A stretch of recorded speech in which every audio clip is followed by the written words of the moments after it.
Hi everyone, কেমন আছো তোমরা সবাই? দেখো, এটা হচ্ছে আমার দিদির মায়া। কেমন লাগতেছে আমরা মাসি আর বোনজিরে তোমরা অবশ্যই কমেন্ট করে জানাও। তো আজকে আমি তোমরা লোক কিছু কথা শেয়ার করলাম। হইতে পারে তোমরা কিছু কিছু মানুষের জ্ঞান মন হইতে পারে বা জ্ঞান লাগতে পারে, কিন্তু আমি যেটা সত্যি এটাই আমি কমু। তা আমার কথাটি দেখো তো সত্যি কি মিথ্যা নেই, তোমরা একটু দেখো তো, দেখে কমেন্ট করো কইও। একটা কথা কি জানো, সরি বললে কিছু হয় না। যে কথাটা হৃদয়ে আঘাত করে সেটা সহজে মোছা যায় না। যখন তুমি চিন্তিত উদ্বিগ্ন থাকবে তখন তুমি ধৈর্য ধরবে। ধৈর্যের চাবি সুখের দরজা খুলে দেয়।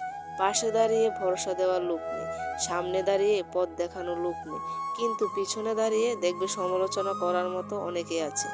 যত বড় হবে তত বুঝতে পারবে পৃথিবীতে প্রয়োজন ছাড়া কেউ আপন হয় না। কখনো কোনো কাজে হাল ছেড়ে দিও না। মনে রেখো, কাজটা যদি সহজ হতো তাহলে সবাই করতে পারত।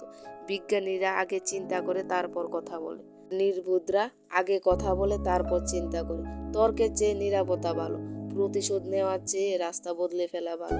স্বার্থপর মানুষের পাশে চলার চেয়ে একা একা চলা অনেক ভালো। পৃথিবীর সব থেকে শক্তিশালী প্রতিশোধ হলো চুপ থাকা।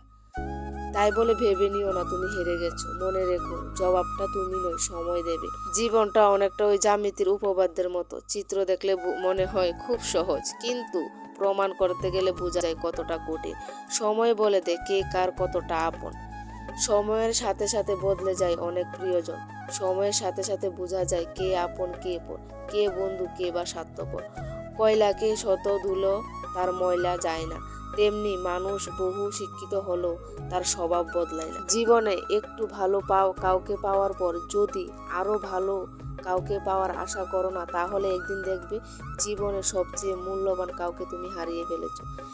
ভাগ্য আর কত কাঁদাবে, একদিন ভাগ্য ঠিক